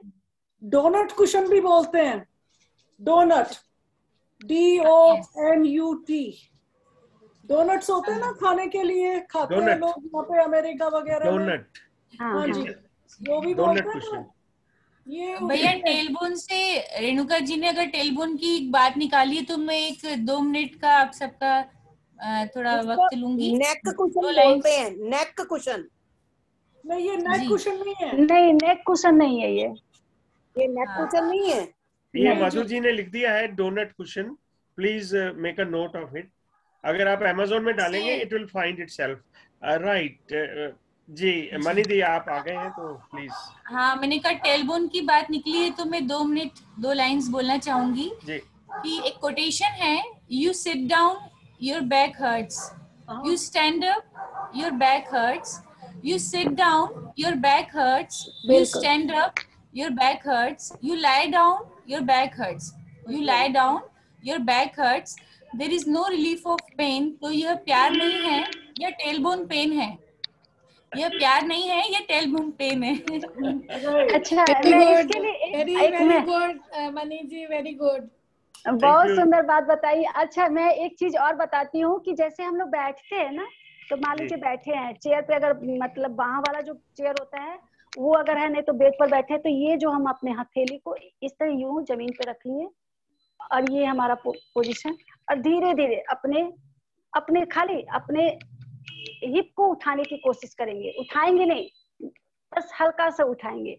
ये हमारे कमर के खिंचाव को बहुत ही फायदा करता है। ये जो आप देख रहे हैं स्क्रीन पर मैं करके दिखा रही हूँ कि ये जो पोजीशन है, हम जो बैठ रहे हैं, हमारी हथेली क्या है, जमीन को टच कर रही है, और हम अपने हथेली पर पूरा प्रेशर देकर अपने हिप को धीरे से उठा रहे हैं।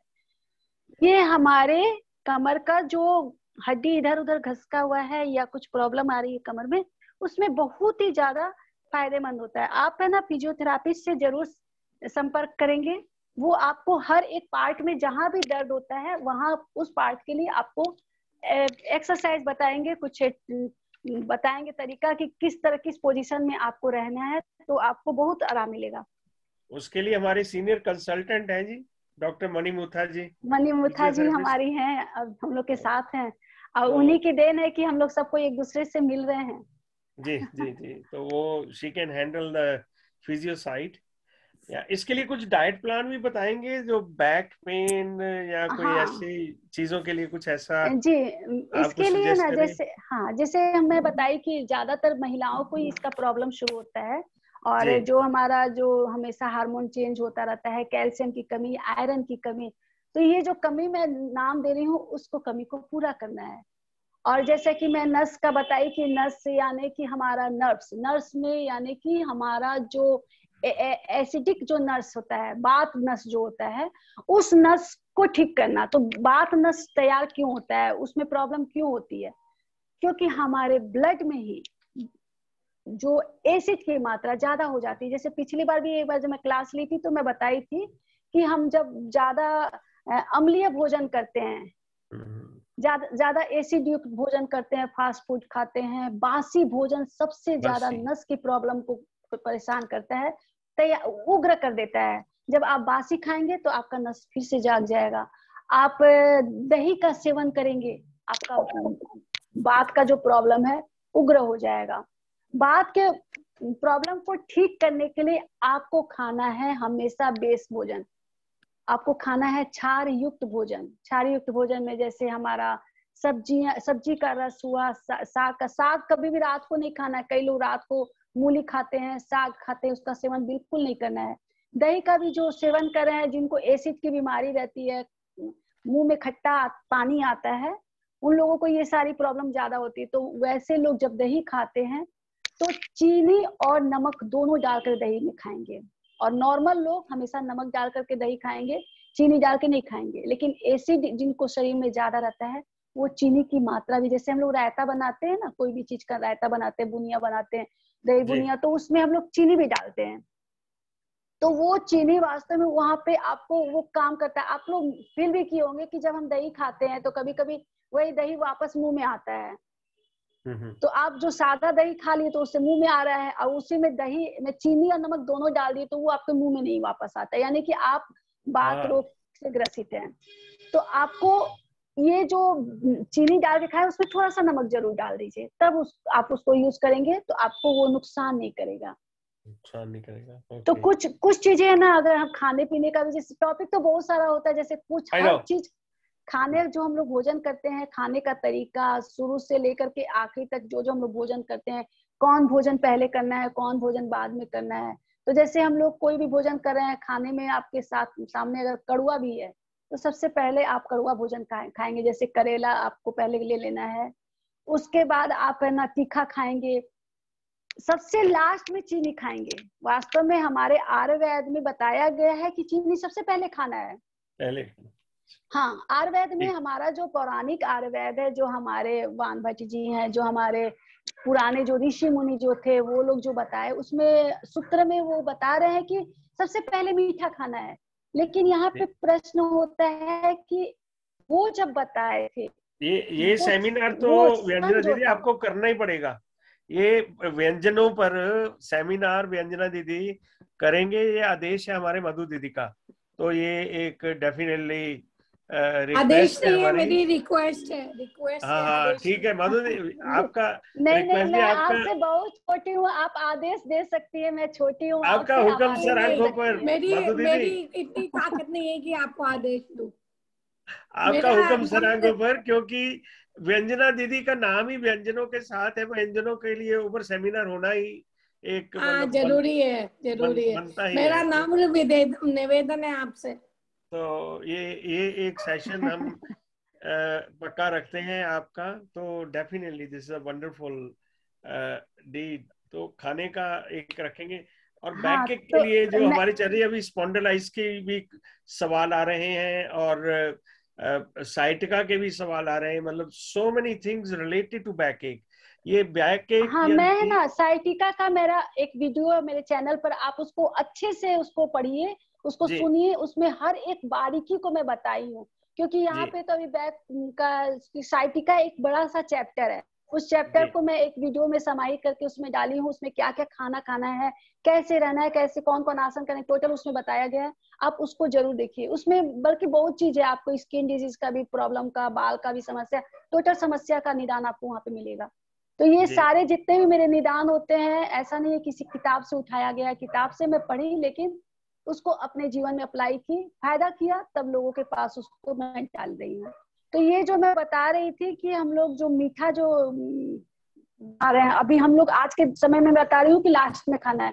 पहले के लोग आयुर्वेदिक जो ऋषि मुनि होते थे, बोलते थे पहले शुरू में खाना है। तो वास्तव में क्या हो रहा है कि पहले का जो जमाना था, उस जमाना का जो खान पान था, वहाँ की जो वायु थी, वहाँ के जो सोच थे, उसके अकॉर्डिंग हमारे बॉडी का स्ट्रक्चर तैयार था।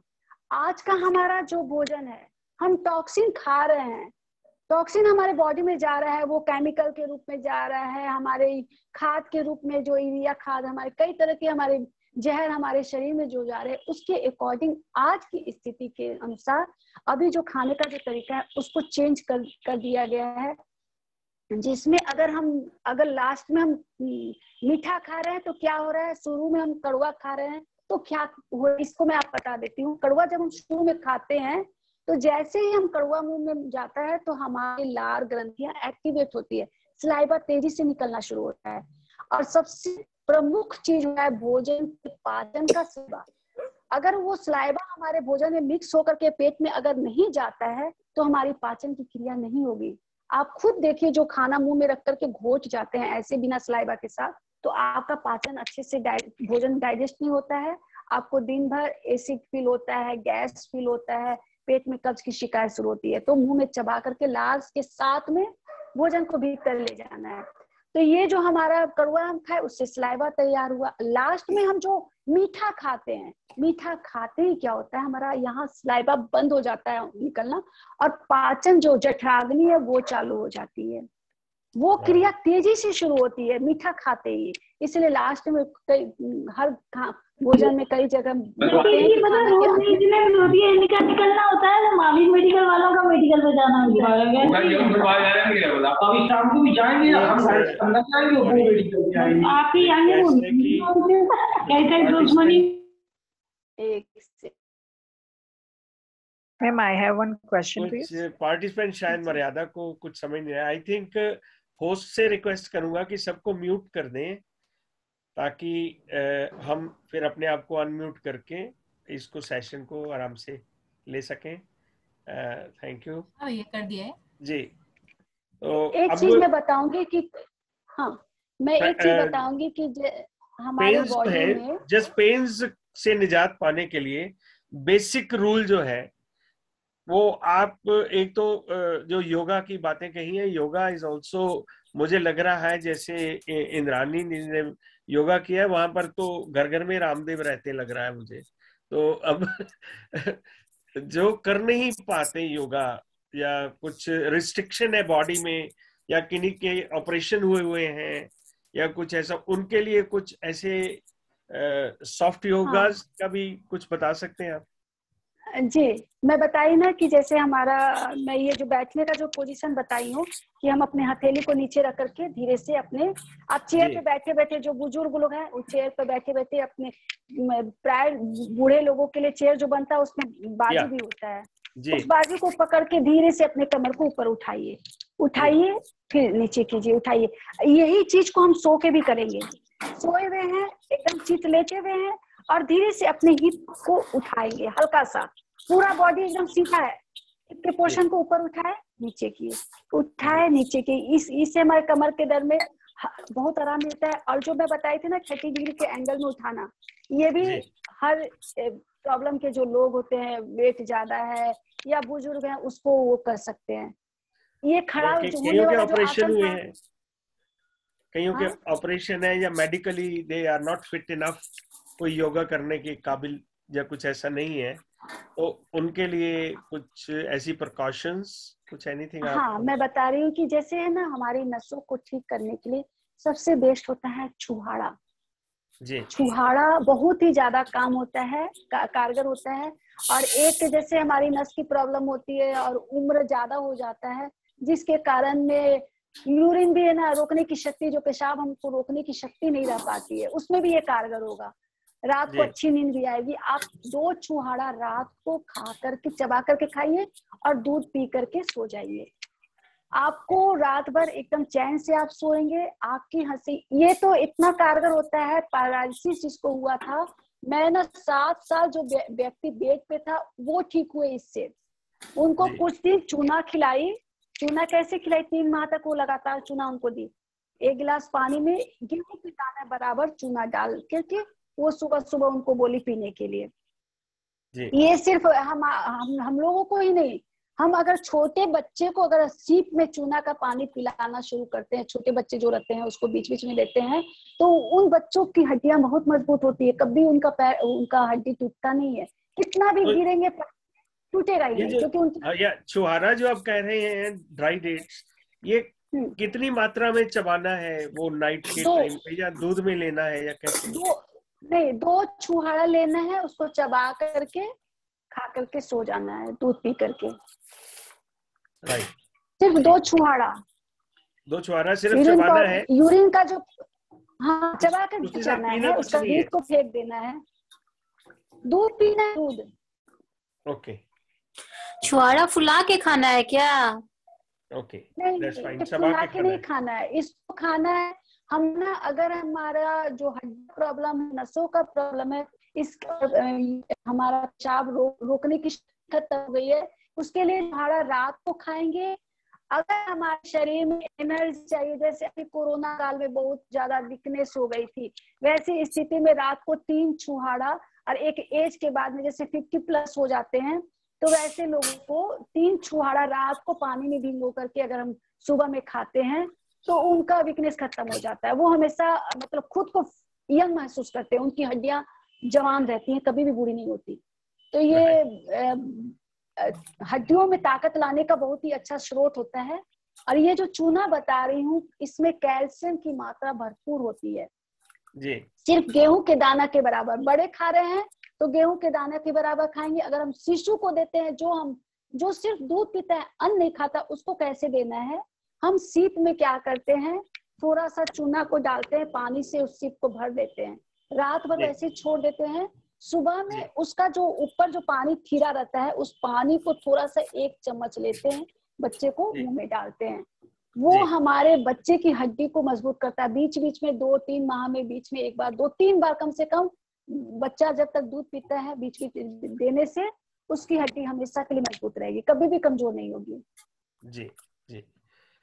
डायबिटिक खा सकते हैं क्या? क्या छुहारा? डायबिटिक पेशेंट खा सकते क्या? नहीं जी, वो चूना खाएंगे, वो चूना लेंगे। वो छुहारा जो होता है खजूर से ही बनता है।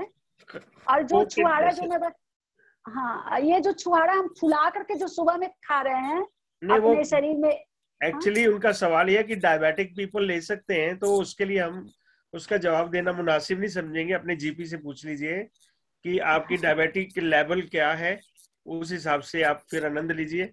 अगर खजूर क्या चीज है तो फिर खजूर की बर्फी भी चलेगी, खजूर का लड्डू भी चलेगा। खजूर का सूखा हुआ जो सुखा करके बनता है उसको छुहारा बोलते हैं। अच्छा, वो खारेक ड्राई खजूर वो खारेक बोलते हैं। वो खारेक या खजूर? खारिक बोलते हैं, मराठी में खारिक बोलते हैं। मराठी में खारिक बोला जाता है। अच्छा, उसको छुहारा बोलते हैं।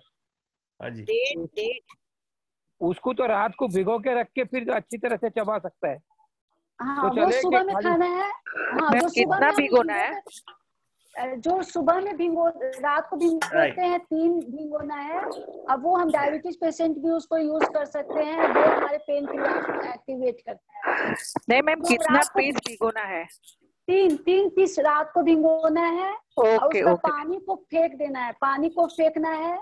ये हमारे शरीर में शक्ति भी देता है, बढ़ती उम्र में हमारे भीतर मजबूती भी लाता है, हमारे जो पैरों में झुनझुनाहट होती है उसको दूर करता है, कैल्शियम आयरन की को हमारा ठीक करता है, बॉडी का को बैलेंस मिलाता है, साथ में पेन क्रियाज के लिए बहुत अच्छा होता है। यानी कि डायबिटीज पानी नहीं पीने का, पानी फेंक देगा। इसके ऊपर हम सेशन, अगर मैं माफी चाहता हूं, पानी भी तो पी सकते हैं ना। सेशन हम दोबारा ले लेंगे। लेने का है या सुबह लेने का है? जी, रात में लेंगे सुबह? इट्स कंफ्यूजिंग, सारे लोग बोलते हैं तो कंफ्यूजन हो जाता है। जी प्लीज। हाँ, मैं बता रही हूँ, जो रात को जो मैं बताई हूँ, जिनको हड्डी को मजबूत करना है। जी प्लीज अनम्यूट कर लीजिए व्यंजना जी अपने आप को। जिनको रात को पेशाब रोकने की शक्ति नहीं रहती, एक बढ़ती उम्र में जो परेशानियां होती है, हड्डी बहुत ज्यादा कमजोर हो गई है, वैसे पेशेंट के लिए रात को 2 छुहारा खा करके दूध पी करके सोना सही होता है। और नॉर्मली जो पेशेंट होते हैं, जिनको अपनी हड्डी को मजबूत करना है, यंग भी है, कोई दिक्कत नहीं है, ज्यादा कमजोरी हो गया है कोरोना का, किसी तरह का कोई बीमारी होने के बाद बहुत दिन तक वीकनेस रहता है, वैसे लोग 3 छुहारा और 50 प्लस होने के बाद में उन लोगों को बीच बीच में 3 छुहारा रात को भिगोना है, सुबह में उसका पानी फेंक देना है। पानी में मिठास रहती है, वो डायबिटीज के लिए नुकसानदायक होता है। सिर्फ हमको उसका जो वो भीतर गुद्दा है उसको खाना है, बीज को भी फेंक देना रहता है। 3 छुहारा चबा करके सुबह में खाएंगे, इससे हमारे पेनक्रियाज भी एक्टिवेट होते हैं, हमारे भीतर एनर्जी भी आती है, हमारे बोन्स भी उससे मजबूत होते हैं। बहुत अच्छा, थैंक यू। मैम कितने दिन का कोर्स है सर? कुछ कोर्स है गाय खांसी के लिए क्या करने का? हेलो मैम, ये खाने के बाद दूध पीना क्या सुबह? सुबह में दूध नहीं पीना है, सुबह में नहीं, रात को दूध पीना है। ठीक है। व्यंजना, सब लोग पूछ रहे हैं कि ये जो डेट्स हैं ये कौन सी डेट से स्टार्ट करना है? न्यू ईयर से करना है कि क्रिसमस से?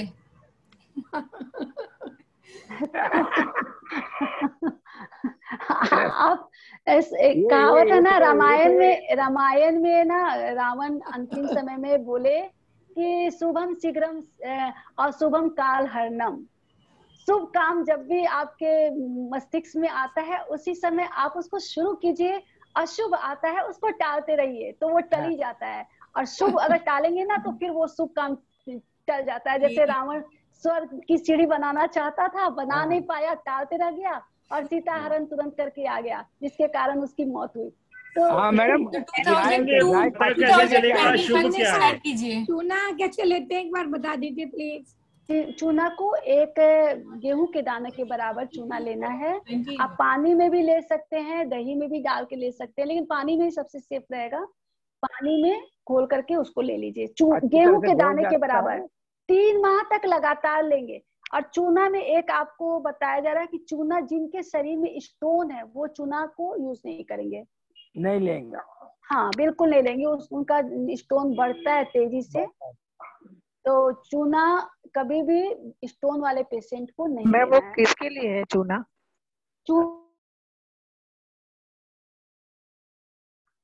मनीदी, आप होस्ट हैं? हाँ मैं होस्ट हूँ भैया, बाकी आप और ये Vyanjana. Okay, please mute everybody, just co host will remain access. तो हम प्रोग्राम का जो अंतिम रूपरेखा जो है उस, क्योंकि महाराज साहब से भी बात करनी है 2 मिनट, और व्यंजना दीदी को भी थैंक्स करना है, और आपके सवाल हमारे जवाब हम वचनबद्ध हैं, इसके लिए कोई समस्या नहीं है। इसके लिए मैं एक कोटि कोटि नमन महाराज साहब, कोटि कोटि नमन। आज तो मेरा भाग्य खुल गए, बहुत ही अच्छा, बहुत ही अच्छा, थैंक यू। नमन महाराज साहब, मत कोटि कोटि नमन, बहुत बहुत। नमस्ते गुरुदेव। सुख साता गुरुदेव, सुख साता जी। बहुत बढ़िया। तो आज आपके चरणों में जो थॉट ऑफ द डे, एक चिंतन मैं आपके साथ चरणों में, उसके बाद फिर आपके मुखारबिंद से कुछ सुनना चाहेंगे। सबसे पहले मैं व्यंजना दीदी को हार्दिक धन्यवाद करता हूँ। 99.9% जो प्रॉब्लम्स है ना, इनके दर्शन करके ही नहीं। कुछ नहीं कहना चाहता मैं, बस मैंने इशारा कर दिया, दैट इज इनफ, है ना। तो जब भी मेरी बात होती है एक अमृत वर्षा उधर से आती है, मेरे को तो ये पता है। तो आज के चिंतन का टाइटल है कि हमारे विचार, हमारी मनोवृत्ति, हमारे ऊपर आने वाली कोई भी चीजें, और हमने इनटेक क्या करनी है। आज इन्होंने गुणों का एक अथाह सागर हमारी तरफ भेजा, और एक एक बूंद में एक ऐसा अमृत जो हमारे लिए संजीवनी का काम कर रहा है, और बहुत ही अच्छा लग रहा है मुझे। तो प्रैक्टिकली लग रहा है कि ये जो सेशन है ना, मुझे छुआरा तब मिला था जब मेरी शादी होने वाली थी, तो उन्होंने छुआरा मेरे मुंह को लगाया था लड़की वालों ने। तो ये पंजाब में एक रिवाज है। तो प्रैक्टिकली ये भी मेरा एक समय आ गया। कहते कि दरवाजा खुला है, हर कोई आ सकता है इसमें, यदि अगर हम एकांत चाहते हैं तो एकांत आ जाएगा। तो इसलिए दरवाजा बंद कर देना, अगर ये साधना का एक रहस्य है, हमारी मनोवृत्ति का एक रहस्य है, आश्रव है। दुख भी आएगा और सुख भी आएगा, अशांति भी आएगी और उदासी भी आएगी। इसमें कोई ऐसी चीज नहीं है कि एक ही चीज आने वाली है। इसीलिए शरीर में हर तरह की चीजें आती हैं। हमारे पास तरह तरह का खाना खाया जाता है, परहेज कर सकते हैं या नहीं कर सकते, हमें सम टाइम अचनचेत पता ही नहीं चलता। चाहे हम सात्विक हैं, फिर भी हर कोई चीजें जो भी है ऑर्गेनिकली मतलब मार्केट में मिल नहीं रही, हर में प्रिजर्वेटिव्स एंड केमिकल्स मिलते हैं। तो इसलिए मन दुख होता है कि इनटेक में किस चीज का परहेज करें, किस चीज का ना करें। अपने व्यंजना दीदी ने जो भी हमें आज बताया है वो हमारे ऊपर निर्भर करता है कि हमने इनटेक लेना क्या है, उस